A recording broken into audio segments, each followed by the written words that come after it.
And we have safely arrived on a Thursday, 22nd day of July, 2021. This is Wake Up Wenatchee Valley. I am Dan Kuntz, your host. We're back at it again. A lot of show for you today, lots of news to get to. Weather, very pleasant today. We're not going to be dealing with any kind of smoke from the fires to the north of us. Moses Lake, you're going to get a little bit of smoke there. We'll talk about that when we get to the weather forecast. Very comfortable temperatures, very little wind. And as long as the smoke stays away from the valley, it's going to be a nice day to go out and do stuff because it ain't going to be hot. It's going to be a lot like yesterday, only not nearly as windy. It was very windy yesterday. Our average wind speed up at Pangbourne, they measure all these things at Pangbourne. I think you know that by now. Our average wind speed was 18 miles an hour. That's the average wind speed throughout the course of the day on Wednesday. That's windy. And we only got to 83 degrees. That was it. That was actually 6 degrees below normal. We like that, and we're off to a nice start today. It's 63 degrees outside of our studios. And again, we'll be below normal today, and then, well, here comes more heat just in time for the weekend. Complete weather details are coming your way. One day after the Mariners and the Apple Sox looked really good in their victories over the Rockies and the Walla Walla Sweets, respectively, things reversed yesterday. It was bullpen by committee yesterday for the Mariners. And they got knocked around pretty good by the Rockies, and the Apple Sox, unfortunately, fell on the short end of the stick against the Walla Walla Sweets. We'll talk about that. It's Thursday. That means pause for our pets. Taylor the dog needs a home. Megan will introduce you to Taylor, and we have everything else that you need to get going. We'll have Today in History of some pretty fascinating stuff in Today in History, including one of my favorite baseball games ever of the last 40 years. We'll talk about that. And we'll have some celebrity birthdays and an opinion from Mike Mad Dog Mignotti. 2 minutes after the hour, let's begin our festivities. And I mentioned this yesterday. Because of the Red Apple Fire, which is now contained, they're going to continue to do mop-up and hot spots and everything, but it has not gotten any bigger. It's within the lines. We're going to have to look at that now until the snow flies and it covers up Birch Mountain and the Sunny Slope area. It doesn't look too bad. It certainly looks better than being on fire. Anyways, we look out over the Wenatchee Valley from the cross camera. Shadows a little bit longer now as the days are getting shorter and shorter from the first day of summer. And I noticed, I went down to the riverfront yesterday, and I didn't really know, I haven't been down to the riverfront in a couple of weeks. The Columbia is still running pretty high. It hasn't really started dropping down much lately. I just noticed that anyway. I don't get out too much, not as much as I should, I suppose. Good morning to the Wenatchee Valley. Camera number 2, of course, from this point forward, it's Megan's choice. I don't know. She tosses it up, and I get to guess. And I'm guessing we're using the monitor camera pointed towards Kashmir. That's my guess. That is correct. Thank you, Megan, who, by the way, was also yawning in my earpiece. So good morning to monitor. Kashmir is off in the distance. You can see Steins popping up there right in the middle of your screen. And, of course, the Alpine Lakes Wilderness off to your left to get up there and cool off in the hot weather. But again, it's going to be very pleasant today, temperature-wise, almost downright comfortable. You can give your air conditioner a break if you so desire. Good morning to the Upper Valley from our monitor camera looking to the northwest. Camera number 3. We are off to see the Lower Butte from Lake Chelan. Now you can see Chelan being considerably closer to the fires than we are. You can see it's a bit hazy off in the distance in Chelan. Down below you can see the Three Fingers, the marina. Campbell's is kind of there. It's kind of reflected in the sunlight off the lake. The lake is quiet now. It won't be by this afternoon. Of course, they're in full vacation mode up at Lake Chelan. And for all the people who are locals there and they have houses or cabins on the lake, they will tell you once those personal watercraft and the boats and everybody goes out to water ski and jet ski and whatever, that lake, especially the lower end of the lake where the population is concentrated, can get quite choppy. That's from our Lower Butte camera. We have 2 cameras on the Chelan Butte, one at the very top and one a little bit lower and a little bit closer to the hamlet of Chelan. And camera 4. Yeah, Billy Goat. Wow, look at that. That is a great example of how bad the air is up there in the Omak-Okanagan area, and especially the Methow Valley, where it continues to be extremely hazardous. The air is simply unfit to breathe in Twisp and in Winthrop and in Mazama and in Methow proper. That is looking, of course, towards Omak-Okanagan, Brewster, and Bridgeport, but that is pretty filthy air. And look how it's laying down there. And of course, this is the coolest part of the day. Relative humidity is at its highest. It's about 60% now, and so the smoke has a tendency to settle, and then as the day warms up, it'll start rising up in the air. But it's kind of pretty, but it's also somewhat alarming to look at that. Now, the Billy Goat camera, we should point out, is very high in elevation, but that is the Billy Goat camera looking down at stuff that you can't see. And by the way, the Cedar Creek fire with the heavy winds that they had yesterday really got moving. It grew a lot yesterday. We'll have that when we get to the news. Okay, from the National Weather Service, let's give you the forecast in detail. That's probably what we're going to get to, right around 87 or 88 degrees. Our normal high this time of the year is now 90, so we'll be below normal. No wind today. No wind at all, so we'll have a nice, comfortable day, and as long as the smoke stays away, we'll be happy with that. Very little wind in the forecast. Lower 60s for the overnight low tonight. Again, very little wind. Look at the sunshine. Sunny, sunny, sunny, sunny. That hasn't changed. We haven't seen any days of any kind of clouds in months and months and months. We'll be into the lower 90s on Friday. We just have a quick little shortwave trough of low pressure that's going to come through Friday night, so we are going to see a little bit of wind on Friday night. Not much, but you'll notice it if you're out and about on Friday night. 65 for the overnight low. To the weekend we go as another, a ridge builds up and it's going to be sunny and dry and hot. We need rain, and there is no rain at all anywhere in the foreseeable future. Back up to the triple digits by Sunday, only a little bit cooler on Monday and Tuesday and Wednesday. And by the way, I wanted to mention this again. You in the Moses Lake area, you're going to get affected a little bit by the fires up in the Medhow area. The wind is going to be coming out of the northwest, and it's going to bring some smoke down into the basin, they think, today. So we're not going to have any real smoke or air quality issues here in the Wenatchee Valley. Thank you very much. But as you saw with the Billy Goat camera, the farther north you go, the more smoke you will be dealing with. It's something we're used to, and I wish it wasn't something that we had to get used to. And a friendly reminder, it's only July 22nd. The fire season goes until we have the first significant rain in November. We have a long way to go before the fire season is done. It got off to an early and active start, so keep your fingers crossed, all right?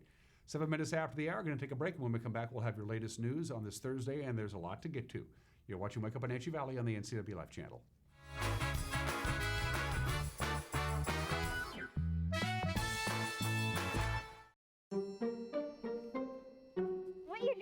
Ridiculous. Well, I mean, you might as well throw up a screen door to block the summer smoke. sometimes it gets When we warm. breathe in the wildfire smoke, we are ingesting hazardous chemicals such as acetic acid and polycyclic aromatic hydrocarbons. A lot of bad stuff, okay? Well, yeah, that's why we... Cardboard ain't gonna cut it. So... Go to ChelanPUD.org/save today. Kids are resilient. I just love their energy. They bounce back so quickly. I love the stories they tell. I love just their charisma, their character. I love to see that subtle smile that you pull out of a kid, you know, when you start talking with them about something they really like. I just love what I do, and I can't imagine I would be as happy doing anything else.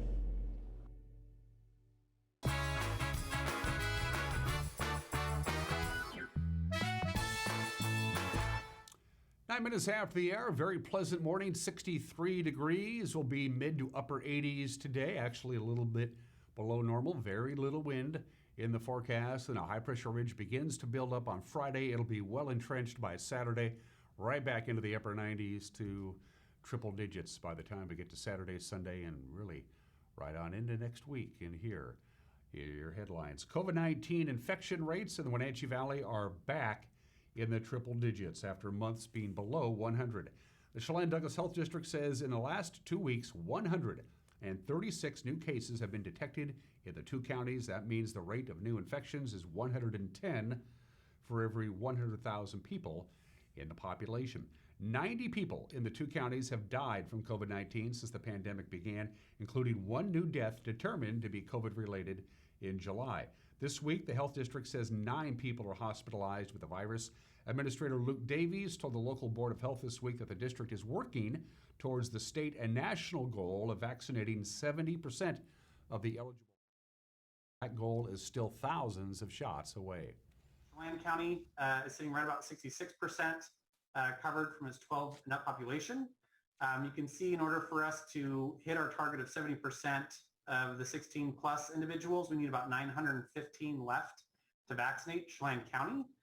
We're hoping to be able to hit that by the middle of August. And then for the 12 to 17-year-old population, we need about 1,620 other individuals.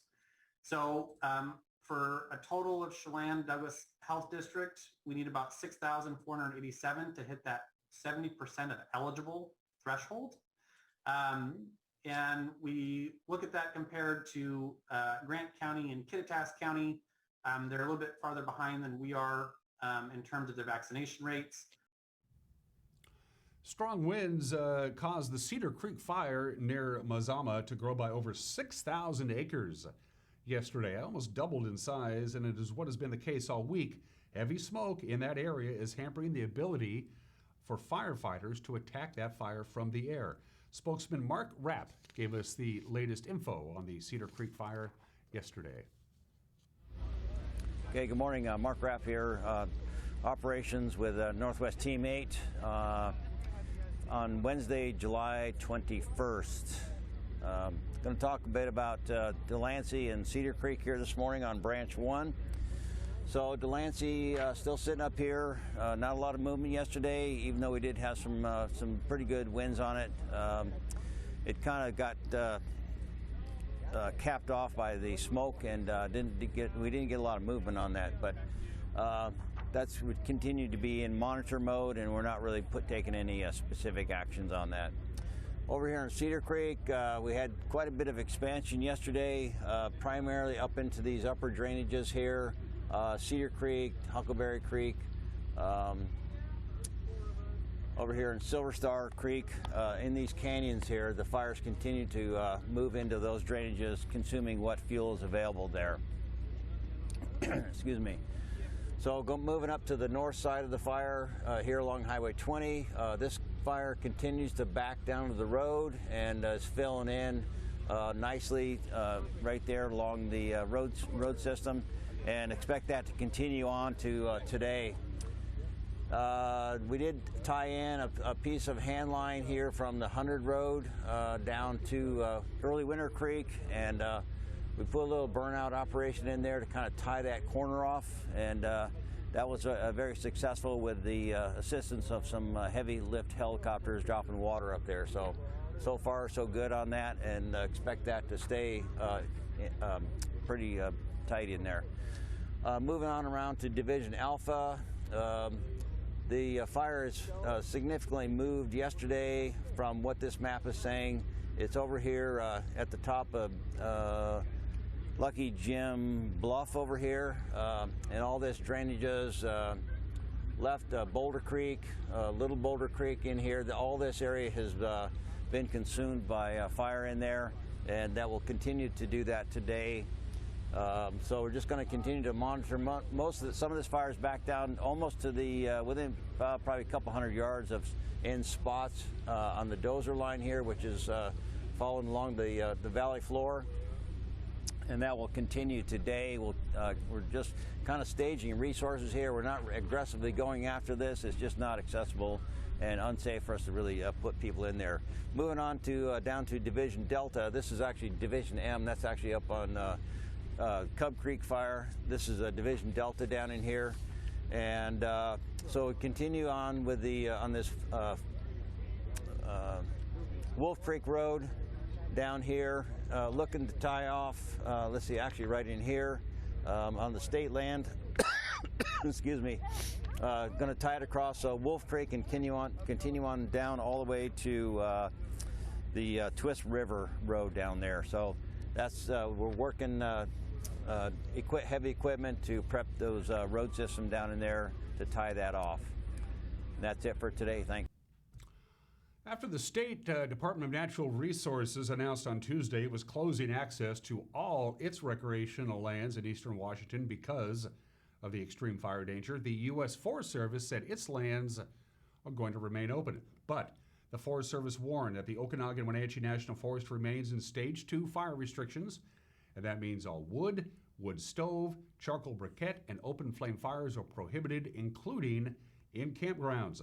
Also on Tuesday, the Washington Department of Fish and Wildlife announced it was closing overnight access to its wildlife areas in eastern Washington, including access to bodies of water. As of Friday, those areas will be day use only. Access to some Forest Service and Fish and Wildlife areas have already been closed off because of active fires in the area. Grant County has confirmed the first detection this year of a mosquito infected with the West Nile virus. The Grant County Health District said on Wednesday the mosquito sample that tested positive was collected last week. It is the 7th detection of the virus statewide. West Nile virus is spread to humans through the bite of a mosquito, though the risks are considered low. Last year, 2 Washington residents tested positive for the virus, one in Benton County and the other in Yakima County. Only about 1 in 5 people infected with the West Nile virus will have mild symptoms such as fever, headaches, and body aches. About 1 in 150 infected people experience more severe symptoms. For years, the jail for Chelan County had to deal with illicit drugs being smuggled to its inmate population, but in the last year, new tools have helped to reduce the amount of contraband coming into the Regional Justice Center. Our very own Jefferson Robbins met one of those tools, a very focused border collie named Kate. Kate, a 5-year-old border collie, only has eyes for her handler, Corrections Deputy Jacob Lewis. But she has a nose for illegal drugs, cannabis, methamphetamine, opioids, and anything else that might secretly come into the Chelan County Regional Justice Center. Kate and I have been a team together since November. We got paired together in October during training, and then we went into service November 9th. She's with me 24 hours a day, so goes home with me, comes to work with me. She knows she's under the routine. When we're at home, I take the vest off, I tell her she's all done, and she lounges around and plays just like a regular dog. When she's got the vest on, she knows it's time to go to work.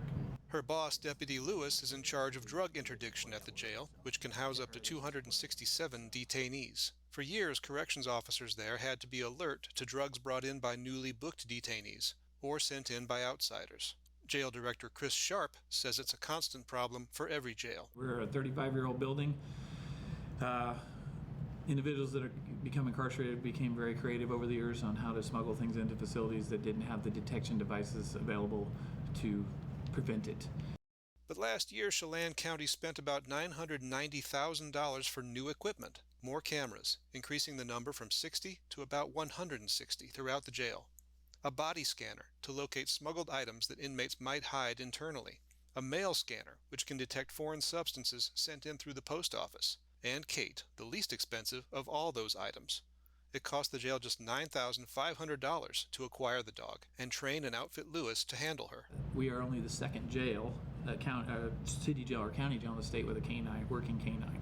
The prisons have them. It's just not popular in jails. So we're super proud of our canine program. Kate spent 2 years working with a tribal police agency before joining the Chelan County team. She can be used to search cells and incoming detainees, but a big part of her job is sniffing the mail. So these are actually pieces of mail that has come through our facility that she's indicated on. These 2 letters here have tested positive. These are examples of soaks and sprays. And we confirmed through a field test and through our mail scanner that there was actually a substance on there. These tested positive for methamphetamines. And these 2 cards here actually have Suboxone strips in them. And this one, it looks like a normal envelope flap, but when you shine a light behind it, you can actually see where they hid the Suboxone strips inside the flap. Lewis says word of the new security has gotten around, and attempts to bring or send drugs into the jail are on the decrease. February, we had about a fine every single day in the mail, and then after the last piece of legal mail that came through, all of a sudden I think we get a fine once every 2 months. Jefferson Robbins, NCW Life. Good work, Kate. Traffic likely to be impacted and delayed on Highway 243 through today. The Grant County PUD is moving 12 bulkheads from Wanapum Dam to Priest Rapids Dam. The Washington State Patrol began escorting the semis on their 18-mile journey on Tuesday. The bulkheads are used to help dewater a dam's turbine generating unit for maintenance or upgrades, and they are dropped into place by cranes. The PUD said they can't do the work at night, so the large, slow-moving loads are likely to tie up traffic on the highway through the day today. And finally, a little reminder, Washington State's plastic bag ban, which was originally scheduled to begin at the first of the year, will go into effect on October 1st. The State Department of Ecology announced the new date on Wednesday. The bag ban was passed by the legislature in 2020. It prohibits the distribution of single-use plastic carry-out bags by grocery stores, restaurants, retail stores, and small vendors. Businesses are required to charge customers 8 cents for each compliant plastic or paper bag they use. Implementation of the ban was delayed by Governor Inslee, who cited the COVID-19 pandemic. So get ready to pay that 8 cents per bag come October 1st, or bring your own.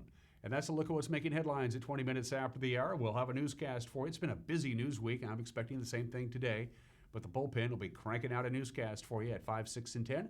And to preview it, here's Grant Olson. Good morning, Dan. Coming up tonight on the NCW Life Evening News, get ready for another heat wave just in time for the upcoming weekend.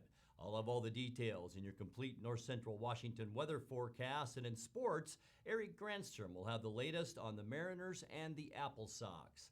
That and all the day's news stories coming up tonight at 5, 6, and 10 on the NCW Life Evening News. We hope to see you then. Dan? Thanks, Grant. Don't forget, we love to hear from you. If you have a news tip, you just want to drop us a note and say hi, you can go to our Facebook page and use the Facebook Messenger app. You can go to our homepage, ncwlife.com, and click on the Contact Us icon. You can email us directly if you so desire, news@ncwlife.com. After a quick one break, we'll talk about sports, including the expansion draft for the Seattle Kraken held yesterday at Gasworks Parks. We'll have that. We'll also have the obscure holiday today in history, some celebrity birthdays. Mike McNally's got an opinion. It is Thursday, Pause for Pets with Megan McPherson, and a whole bunch more. You're watching Wake Up Wenatchee Valley on the NCW Life channel.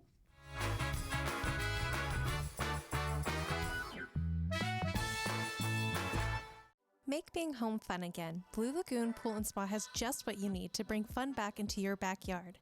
We have a wide selection of artesian spas and swim spas, new and used, to choose from. We are happy to announce we are now selling Rainbow Kids play structures with 50 models to choose from. To help finish off your entertainment area, we have patio furniture and Komodo Joe grills. At Blue Lagoon Pool and Spa, we have just what you need to bring family fun and entertainment to your backyard. Stop by today. Wenatchee Apple Sox baseball is back on the NCW Life channel. Join us for live coverage as the Apple Sox take on the West Coast League. It's sponsored by Apple Valley Honda, Chelan County PUD, Global Car Care, and Laura Mounter Real Estate. Join us as we celebrate summer one inning at a time with the Apple Sox on your local TV station, the NCW Life channel.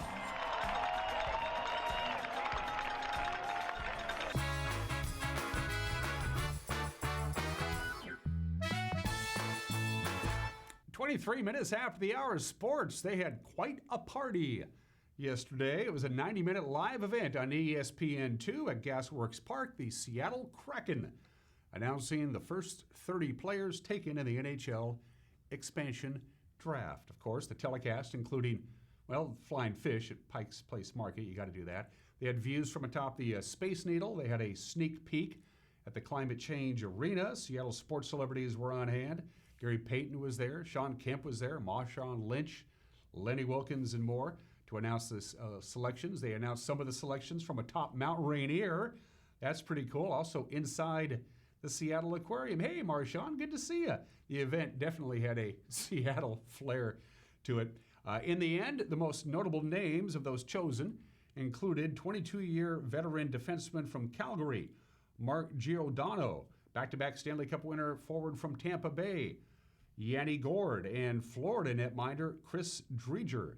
The roster includes only 2 players over 30 and 16 players that are under the age of 25. Seattle, by the way, also has the second overall pick in the NHL draft, which is on Friday. The Mariners return home from a 3-2 road trip. They lost to the Rockies yesterday afternoon. The final was 6-3. Keenan Middleton was greeted rudely on bullpen day as the Seattle starter gave up 5 runs on 5 hits in the first inning alone. Of the 5 hits on the day for the Mariners, 3 of which were solo home runs from Kyle Seager, Louis Torrens, and Mitch Haniger. Seager jumping on the first pitch, a deep drive out to deep center field, and it's gone over the wall. the big wall no less, for a home run. Mariners start their comeback right away. Leadoff home run, Kyle Seager, his 18th. Torrens with a blast out to left. There goes another. Luis Torrens, his home run tear cannot be stopped. Number 11 on the campaign, and his 9th since coming back to the ball club. Haniger, blast deep to left. Mitch Haniger goes on top of the walkway tarp. 3rd home run today for the Mariners.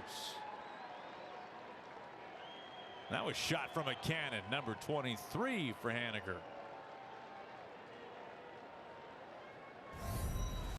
The day also marked the Major League debut of pitcher Darren McCacken. He's 25 years old. He's out of Long Beach State. He wound up pitching 5 innings. He allowed just 1 run, no hits, 3 walks. Looked pretty good. Manager Scott Service was quick to point out that he pitched pretty good. Story of the game today, certainly what DMAC was able to do. First time ever in the big leagues, and to go out there and throw 5 innings like that at Coors Field. What an effort. Heck of a job by him. And yeah, that's who he is. He throws a lot of strikes, keeps the ball on the ground. Did a heck of a job there. Obviously, we couldn't get through the first. That was the one that hurt us today with Keenan. I actually didn't think Keenan threw the ball that bad. He didn't expand the zone. Gave us some 2-strike hits. Then certainly the walk to Crone before the bases clearing double, put the big number up there for them. But it's a new spot. When you're in these days, bullpen days, you're trying to come up with a plan. Sometimes it works, sometimes it doesn't. But oftentimes you're putting guys in positions they haven't been in a lot. So, but I give McCacken a ton of credit. It was an awesome outing to get 5 innings here and really, allowed us to save our bullpen. And we're still in the ball game. Hit a few homers there, but shutting that team down in this ballpark after the start we got off to, it was a really good job. Mariners are at home. They got Oakland in the first of 4 games at T-Mobile Park. Chris Flexen will toe the rubber. He'll go against Sean Manaea. First pitch, 7:10 tonight. You can watch it on Root Sports. All right, across the rest of the American League West yesterday, there are your scores. Robbie Grossman, Zach Short, and Alkil Bado each homered in Detroit's 4-2 win over Texas. And down in Houston, Cesar Hernandez's solo home run at the top of the 7th was the difference. Cleveland topped the Astros 5-4. So the A's coming to town today. The Athletics trail Houston by 3 games in the American League West. They are 3.5 games in front of Seattle in the wild card race. The Apple Sox broke up a no-hitter with 2 runs in the 6th inning, but they couldn't muster enough to beat Walla Walla last night. They lost to the Sweets the final 8-2. Apple Sox starter Lance Mercado was solid through 6 innings. He allowed just 2 runs on 5 hits with 7 strikeouts, but it was the bullpen that didn't hold it up, according to the voice of the Apple Sox, our friend Stormin Joel Norman. Well, the Apple Sox dropped Game 2 of their 3-game set against the Walla Walla Sweets by a score of 8-2 on Wednesday night at Borleski Stadium. Wenatchee was being no-hit through the first 5 innings of play and finally got their first knock in the 6th and would add their second a batter later. A 2 RBI double by Michael O'Hara tied the ball game up, but the Apple Sox allowed 3 runs to score in the 7th and 3 more in the 8th as the bullpen faltered late, and the Sweets have tied up the series this week. The rubber match is on Thursday at 6:35. Jacob Hughes will get the start for Wenatchee. And with your Apple Sox update, I'm Joel Norman. Thank you, Joel. Michael O'Hara and Luke Stuka ended up with 2 hits apiece to lead Wenatchee in the loss. Just a reminder, the Sox wrap up their series again in Walla Walla tonight, and they'll be right back at home tomorrow to start a 3-game weekend series against Yakima Valley. We will have that game tomorrow night live on the NCW Life channel. Pre-game at 6:30, first pitch 6:35. All right, to the West Coast League baseball scores from last night. Wilson Weber's 2-run base hit highlighted a 3-run first inning for Cowlitz, who beat Portland 9-1. Weber and Brock Mortensen each drove in 3 runs apiece for the Bears. John Peck and Kobe Morales continue to swing hot bats for Ridgefield. Each were 3 for 5. Each had 3 RBIs last night. The Raptors beat Port Angeles 8-2. And Aaron Planty's sacrifice fly RBI in the bottom of the 8th was the winner for Yakima Valley. The Pippins knocked off Bend 6-5. Mason Morenko was 3 for 4 at the plate. He had a couple of RBIs to lead the Pippins. So the win was Yakima Valley's 20th of the season, then improved the Pippins to 5-3 in the second half of the WCL season. Everyone else is chasing Walla Walla for that second half playoff spot, with Bellingham trailing by a game. Port Angeles is a game and a half back. Wenatchee 2 games back. Ridgefield 2.5 clear of Cowlitz right now in the second half playoff standings in the South. The midweek series wraps up tonight. You got Wenatchee at Walla Walla, Ridgefield at Port Angeles, Cowlitz hosts Portland, and Bend at Yakima Valley. And those are just some of the games that people are playing on this Tuesday, the 22nd day of July, 30 minutes after the hour, the obscure holiday of the day today, and I wish I still had my hammock. I don't have a hammock anymore. I had one. I went to Mexico on vacation for a couple of weeks back in the early 90s, and I bought a hammock from one of those street vendors, really nice hammock. I had it shipped back home, and I loved it. I even built a little hammock stand for it, had it in my backyard, and I really, really enjoyed it. And then a couple of years later, I was on vacation. I was gone for a couple of days, and I had a friend come over to house sit, take care of the dog, and that kind of stuff. And he was wearing cut-off jeans. This was the 90s, mid-90s. And he was sitting in the hammock reading a book, and the phone rang or something. For whatever reason, he had to get up out of the hammock and go into my house.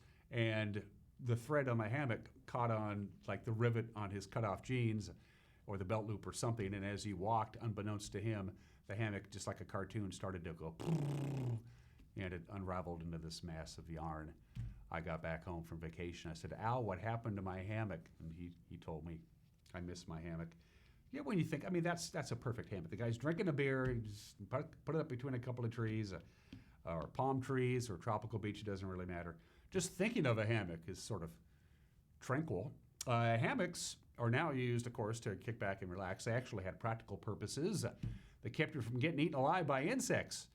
They discovered that when the Spanish came, the Spanish conquest. They noticed that in the West Indies and in the Americans that the people were using hammocks strung between a couple of trees so the insects wouldn't get to them. They made it out of tree bark, essentially, and then eventually it caught on in Europe by sailors. It's a lot easier if you're a sailor, and of course this is the 16th, 17th century. You know, seas are rough and you're sailing. You know, you don't want to sleep in a solid bed. You're just going to bounce all over the place. But if you sleep in a hammock, you just kind of sway there. And so almost all the sailors back in the day would sleep in hammocks, much more comfortable. Take the day off. It's going to be a beautiful day today. Lots of sunshine, not hot, nice slight breeze, very little smoke in the Wenatchee Valley. Go get yourself a hammock and chill out for the day. National Hammock Day today because the internet told me so. All right, today in history. What if they had hammocks on Roanoke Island? I don't know. July the 22nd, 1787, it was 434 years ago on this date, they tried and failed to establish the first permanent English settlement on Roanoke Island 2 years earlier, and so a second group of English settlers arrived on Roanoke Island on this date to re-establish the colony, July 22nd, 1587. So the ship dropped them off with supplies, about 120 of the colonists, and say, "Have fun. We'll come back in a year or so, see how you're doing." Well, they came back 3 years later to bring supplies, and lo and behold, the fort was intact, the colony abandoned, and the fate of the approximately 120 colonists on Roanoke Island remains a mystery to this day.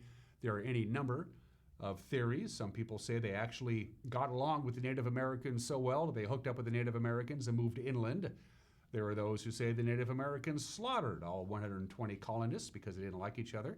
Still another theory is that the colonists were in such dire straits that they decided to maybe build their own boats and try and sail back to England and never made it. Nobody knows what happened to them. The lost colony of Roanoke Island. They had landed on July 22nd, 1587. What happened to them when they were discovered 3 years later or not discovered remains one of the great mysteries of this date. July 22nd, 1793. Move over Lewis and Clark.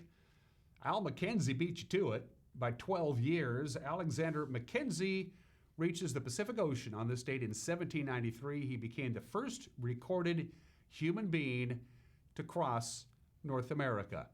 Yep, he beat Lewis and Clark to the job by 12 years. He is a hero, by the way, in Canada, Alex Mackenzie, because he did it in Canada.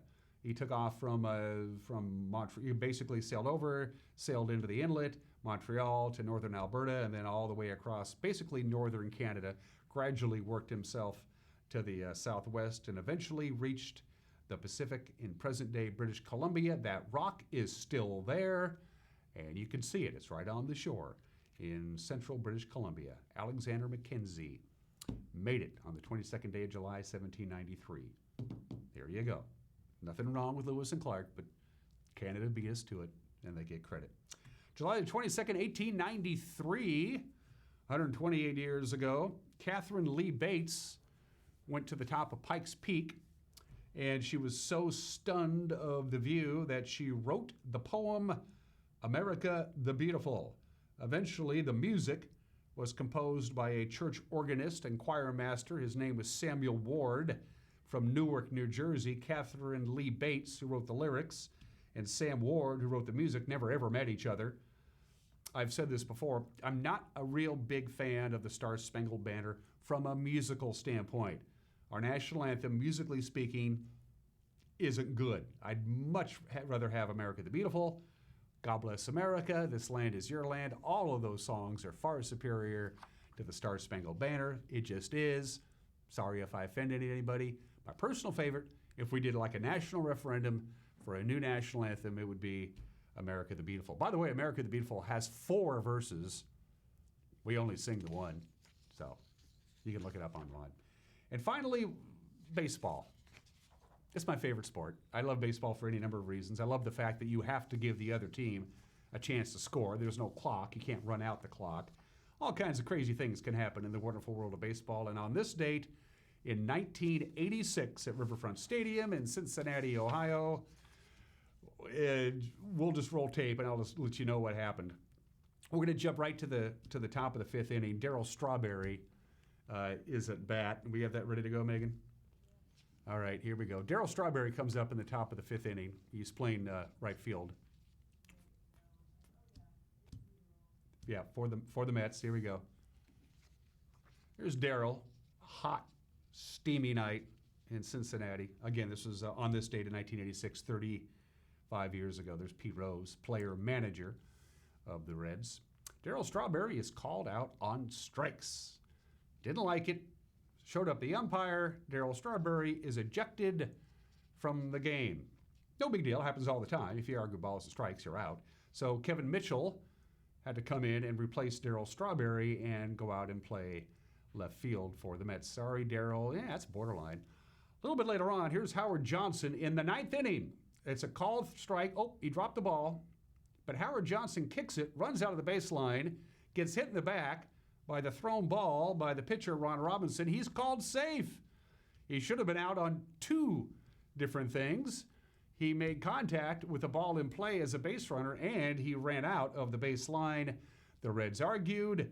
The first base coach for the Reds, Billy DeMars, was ejected for arguing the call. The umpires blew it in any number of ways, but Howard Johnson got to stay on base. Oops. Which, no big deal. This is the top of the 9th now, and the Reds are leading 3-1, so it's still looking pretty good. Again, the Reds are pretty upset because the umpires blew the call in any number of ways. And again, the first base coach would be ejected. Pete Rose got to stay in the game. Doesn't matter because here's Keith Hernandez in the top of the 9th inning with 2 outs, and he's going to hit a long fly ball to Dave Parker, who will catch it, and the game ends in victory. Oh, he dropped it. He dropped the routine fly ball. Poor Dave Parker. Both runners score. The Mets tie the game in the top of the 9th inning at 3 apiece. Oh, Dave. Oh, Dave. Fly ball, routine, professional. So we go to the bottom of the 10th inning. Pete Rose, pitch hits. Eric Davis is in. Eric Davis is going to steal third base. Eric Davis is safe. Uh-oh, we got a problem. Boom. Now we're going to have a little bit of a fight. We're going to have a really big, bad fight. Of course, Ray Knight punched Eric Davis in the jaw. Ray Knight was kicked out of the game. Eric Davis was kicked out of the game. Apparently his problem was he allowed himself to get hit in the jaw. Reds pitcher Mario Soto is ejected, and Kevin Mitchell, who really mixes it up, he gets ejected as well. Remember Kevin Mitchell? There is Kevin. He's slugging people. He's out of the game. Remember, Kevin Mitchell came in for Darryl Strawberry when Darryl Strawberry was ejected. So the problem for the Mets is they don't have a third baseman anymore. The backup third baseman was Howard Johnson. Howard Johnson had already come into the game as shortstop. He replaced Rafael Santana. Their third string third baseman Kevin Mitchell, just got thrown out of the game, and their regular first baseman, Ray Knight, has also been thrown out of the game. So now they don't have a third baseman anymore. So what do? After all this, Gary Carter, who had never played third base, borrows a fielder's mitt from a teammate and comes into the game to play third base. He moves from catcher to third base. Look at that. Yeah, because the Mets are out of third baseman. Crazy, crazy stuff. So what happened after all of this happened? Well, Jesse Orozco, who was on the mound pitching for the Mets, he moved. Now, the game, of course, we're now in extra innings, and we're in the 10th inning. The game would go 14 innings. Jesse Orozco moves from the mound to right field. Roger McDowell comes in to pitch. For the rest of the game, Jesse Orozco and Roger McDowell took turns pitching. If a right-handed hitter was up, Roger McDowell pitched, and Jesse Orozco played the outfield. And if a left-handed hitter was up, Orozco pitched, and Roger McDowell played the outfield. They ran out of players. By the way, when it was all said and done, Howard Johnson, in the top of the 14th inning, hit a 3-run home run to win the game. And there you go. It took 5 hours to play. There were 7 ejections, 1 big fat fight. By the way, Eric Davis, who was thrown out for allowing himself to get hit in the jaw by Ray Knight, was not fined or suspended. Baseball. Crazy game. Anybody here play third base? Gary, can you go play third? I guess. You had no choice. Let's do some birthdays. It's one thing to, they say worst tragedy for a parent is to outlive your children. Rose Kennedy outlived 4 of her children, and 2 of them were murdered. Rose Kennedy, the mother of President John F. Kennedy, the mother of Senator Robert Kennedy, both assassinated, the mother of Senator Ted Kennedy. She outlived her husband and 4 of her 9 children she outlived, but she also lived to be the age of 104. And if you live to be the age of 104, the odds are pretty good you probably will outlive some of your children. Rose Kennedy, born in the state in 1890, died at the age of 104 in 1995. Happy 98th birthday to a great American, Bob Dole, longtime representative from Kansas, senator from Kansas, House Majority Leader, House Minority Leader, the 1976 vice presidential candidate, and the 1996 presidential Republican candidate, Bob Dole, World War II hero, 98 years old today. Bob Dole is the only unsuccessful major party nominee for both vice president and president, but he's still a great man. Happy 98th, Bob Dole, today. We lost Alex Trebek, of course, back in November of cancer at the age of 80, host of Jeopardy for 36 years, born in Canada, both Canadian and American citizenship. Alex Trebek, born in the state 81 years ago today in 1940. We miss Alex. Danny Glover. Remember when Danny Glover came to town? There was a time, I don't know if you remember or not, there was a time in the early 90s when the people who were running the Apple Blossom Festival at the time thought it'd be a good idea to pay celebrities to come and be the Grand Marshal and make all these celebrities. So we had Jerry Mathers and Vicki Lawrence came to town, and one year in the early 90s, Danny Glover was the Grand Marshal of the Washington State Apple Blossom Parade. By the way, I watched the Lethal Weapon movies a couple of weeks ago. He's still pretty good at that. Happy 75th birthday to Danny Glover. And finally, the man who will be king one day. Prince George of Cambridge is 8 years old. His actual title, I have this, is His Royal Highness Prince George of Cambridge. That's his name. He is the eldest child of Prince William, the Duke of Cambridge, and Catherine, the Duchess of Cambridge. So he's third in line to the British throne. His grandfather, Prince Charles, is waiting. So it's Prince Charles, and then his dad, Prince William, and then eventually Prince George will become King George, given time. He's 8 years old today. I wonder if they'll still have the monarchy around when it's his turn to sit on the throne. Who knows? 44 minutes after the hour, we got an opinion from Mike Mad Dog McNaughty coming up. But first things first, Taylor the dog needs a home. It's Pause for Pets with Megan McPherson.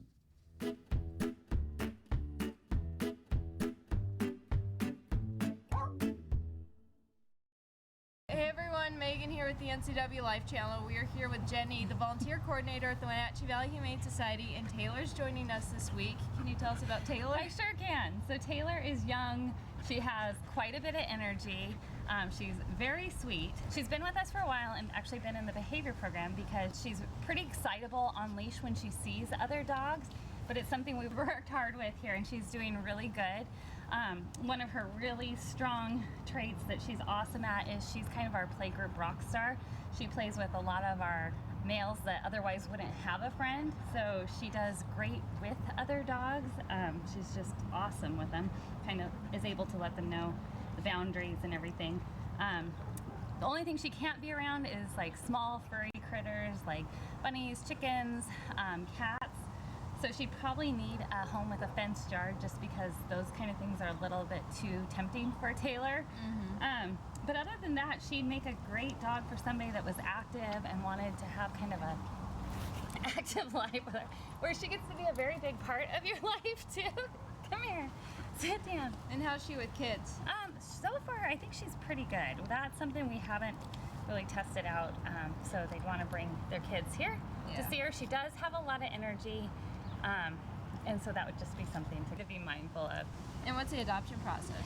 So Taylor, because she was in our behavior program, somebody that's interested in her just needs to actually email Karen, our behavior manager, and that is on the website. So if they go onto our website and under her profile, Taylor, it'll have the email that they need to contact Karen at. The Wenatchee Valley Humane Society is located at 1474 South Wenatchee Avenue and is open Monday through Friday from 11 a.m. to 6 p.m. and Saturday and Sunday from 11 a.m. to 3 p.m. Give them a call at 509-662-9577 or visit their website at wenatcheehumane.org.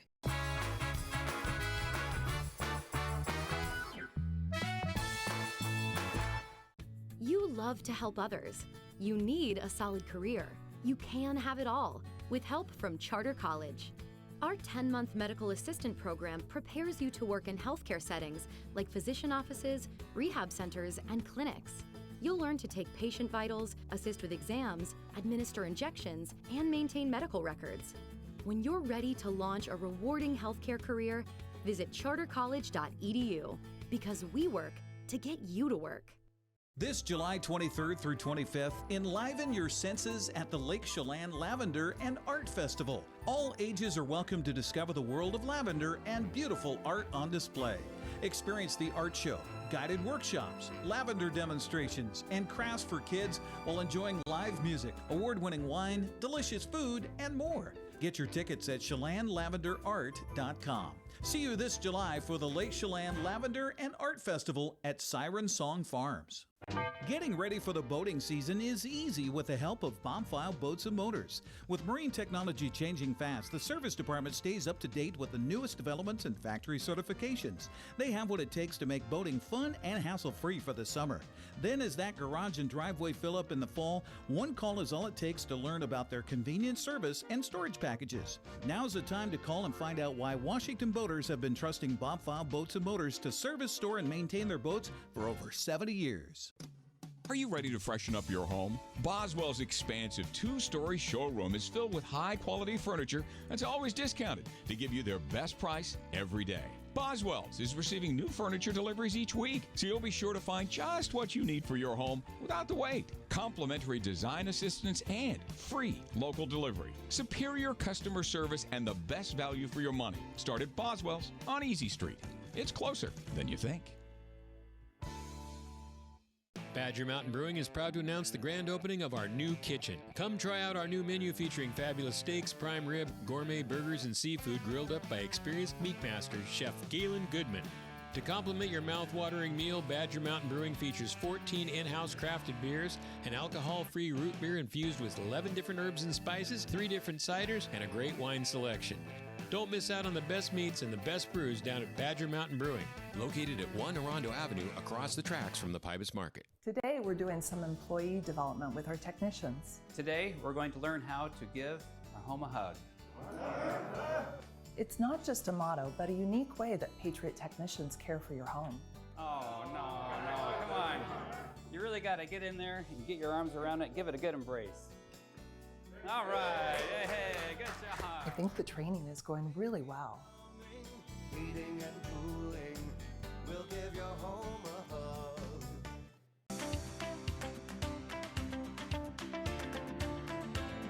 Pretty much is the foundation of my day. It centers me. It makes me just feel better inside and out. It's part of my daily routine, basically, so I feel complete, you know.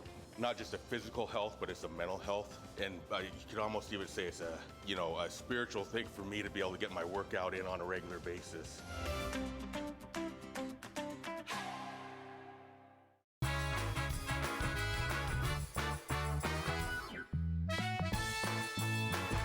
Hey, this is Mike Mad Dog Magnotti, and everybody is entitled to my opinion. Now, I recently was at a school board meeting where a gentleman said that if there were armed guards and metal detectors at schools, we needed to be ready for kids to suffer from PTSD.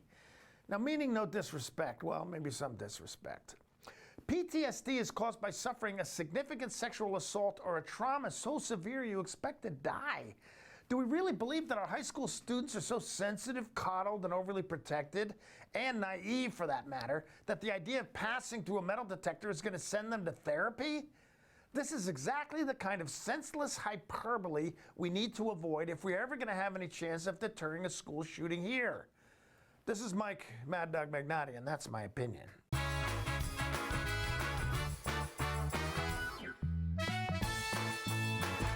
What is home? A place to gather, a place to grow, provide shelter for the ones we love, eat, drink, restore, build trust. It's a place to rest when the workday is done, a place to find quiet after a night of good fun. What an honor we have at Guild to help own, finance, create, pave the way to live in home. Contractors, furniture makers, and weekend do-it-yourselfers around North Central Washington will tell you that Lombard's Hardwood Supply is the place to get what you need. Lombard's full millwork shop can handle jobs large or small. Lombard's has a full line of interior and exterior doors available, as well as custom barn doors. From alderwood to zebrawood and everything in between, it's Lombard's Hardwood Supply on School Street in Sunny Slope. Like us on Facebook and check out our monthly special. At Local Myth Pizza, we believe in real food, freshly prepared with only premium ingredients. Our cheeses are imported from Italy. Our sauces, dressings, and even our sausages are made in-house fresh daily. Featuring Northwest craft beers and 30 Chelan Valley wines and ciders. Family fun and amazing food. Eat local, drink local, and be local at Local Myth Pizza. Come see why Sunset Magazine says you can't beat Local Myth Pizza. Tipsy Canyon Winery has become the place to go for fine wine and unbelievable views of the Chelan Valley. And now there's even more to enjoy. A new bandstand hosts live music every Thursday night during the spring and summer. The oversized fire pit's a favorite gathering place in the fall and winter. Tipsy Canyon has become a year-round destination for wine lovers. And while things have changed, what remains the same is that at-home feel provided by Mark, Tammy, and Lexi Garland. Stay for the moment that becomes the memory at Tipsy Canyon. Chelan Wireless is your Verizon authorized retailer featuring the latest iPhone and Android devices. Personal or business, they have the plan and the customer service you're looking for. In these challenging times, Bear Foods is open and ready to help. From health to diet to home, we are here to take care of your needs. Bear Foods, the good food store.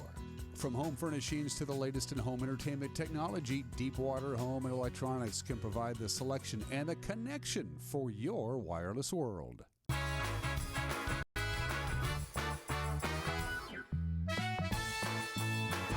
And we are back at 54 minutes after the hour. Bountiful sunshine, 65 degrees outside of our studios. In fact, this day is going to be one of those little sweet spots in time. We just can't seem to catch a break. It's either been unbelievably hot, or on days like yesterday when it was comfortable. It was only 83 was our afternoon high on Wednesday, but we had the wind. We had an average wind of 18 miles an hour. So it was like, can we catch a break?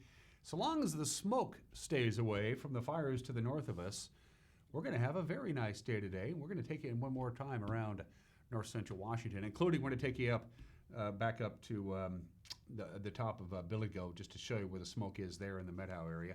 Good morning, Wenatchee Valley. Just a few high clouds. As you can see way off in the upper right-hand corner, a little bit of haze, and that's some of that smoke, and some of that smoke with some light northwesterly winds is going to bring some of that smoke from the Methow Valley down into the Moses Lake area, out of the Columbia Basin later on today, or even going on right now. It looks like it's going to kind of slide by us. And with a high today of just a couple of degrees below normal, going to be very nice. It's not going to be oppressively hot, and there's very little wind. Let's go to camera number 2. I believe we're using the same cameras, perhaps at a different angle. So we were at the monitor camera earlier, and there we are. The monitor camera pointing back towards the Red Apple Fire. You can see the service roads that get to the power lines and the transmitters and stuff. All got burned out, but they're making progress. It's now, of course, contained. They're just doing hot spots and making sure the fire doesn't go anywhere, and with very little wind in the forecast. I was a little worried yesterday with the very strong winds that maybe it could do a break and take off, but it didn't. So kudos to the firefighters there who took care of the Red Apple Fire. Knock on wood that we're done with that for the time being. That's from our monitor camera looking back towards the valley. Camera number 3. We are back up to Lake Chelan. The lower butte is pointed back up to the lake the other direction. Earlier today, about an hour ago, we had it pointed down towards Lake Chelan. Now we're looking at the lake proper. It's very calm and peaceful and benign right now. Look how baked dry the north shore of Lake Chelan is. Look at the weeds there, and the grass is just scorched down to nothing. So we got a long way to go before this fire season is over. Keep your fingers crossed. All right, let's head on up to Billy Goat, see what it's looking like. It's looking pretty much like it did an hour ago. Maybe it's a little thinner as the day warms up. The smoke has a chance to dissipate a little bit, rises slightly higher up in the atmosphere, so you can kind of make out Alta Lake at the very bottom of your screen, and the Columbia River is kind of within view. You can't see Pateris, you can't see Brewster. Air quality, let me get that to you right now. I just brought that up. In Winthrop, right now, the air quality is 403. Now, the scale is 0, which is basically breathing pure oxygen out of a tank, to 500, which is like unfit to breathe for anybody, anywhere, at any time. It's at 403 right now in Winthrop. 403. That is hazardous, very hazardous. Down in Twisp, it's at 191. That's the air quality that is considered unhealthy. In Omak, which you can't see, it's at 154. Also unhealthy. They've been having to deal with some pretty thick and heavy smoke ever since the fires broke out a couple of weeks ago. And of course, because of the heavy, thick smoke, it has hampered firefighters' efforts to fight the fires up there, because you can't drop retardant in water when you can't see the fire. Anyway, very bad air quality up to the north, and it's seeping down just a little bit towards the Chelan Valley. So anyway, those are your cameras around the valley. We're going to take one more break and come back with your weather forecast. You're watching Wake Up Wenatchee Valley on the NCW Live channel.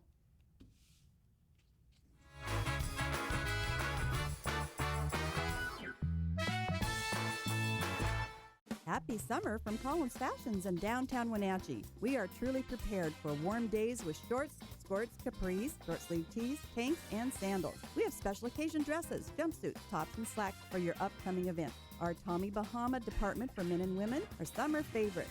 New fall fashions are arriving daily. Brighton is releasing new summer collections of jewelry and handbags to enhance your wardrobe. We have amazing service and selection at Collins, where fun meets fashion in downtown Wenatchee. Club Crow Bar and Grill in Cashmere is your place for famous blues, brews, and barbecue. We are your one-stop bar and grill, serving breakfast, lunch, and dinner 7 days a week. Hi, Justin here, owner of Club Crow Bar and Grill in Cashmere. Looking for a fun night out? Join us at Club Crow. We have live bands to rock the night away, comedy to make you laugh, and if that's not enough, we have poker every Monday and Wednesday night. Club Crow in Cashmere has it all. Check out our Facebook event page for dates and times. Club Crow Bar and Grill in Cashmere, the coolest place in town.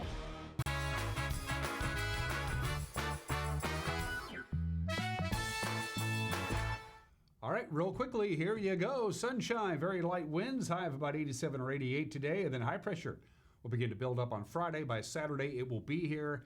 Lots of sunshine, no rain, very little wind, right back to 98, 198, 96, 97. It is, after all, July in North Central Washington. That's it for us. Have a good and safe Thursday. We'll see you tomorrow. Bye-bye.